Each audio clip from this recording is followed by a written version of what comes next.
यो हो अमेरिकाको B2 बम्बर जुन इरानमा प्रयोग गरिएको थियो।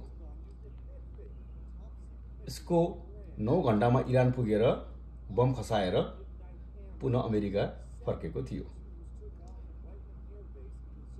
यो अट्याक टोटल 25 मिनटमा सकाएको थियो भने जम्मा 125 वटा प्लेन प्रयोग भएका थिए।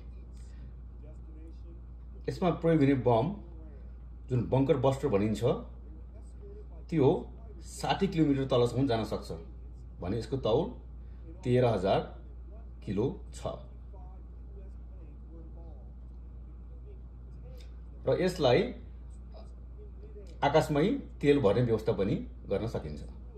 यो हो अमेरिकन B2 बम्बर जुन रडारले पनि देख्दैन।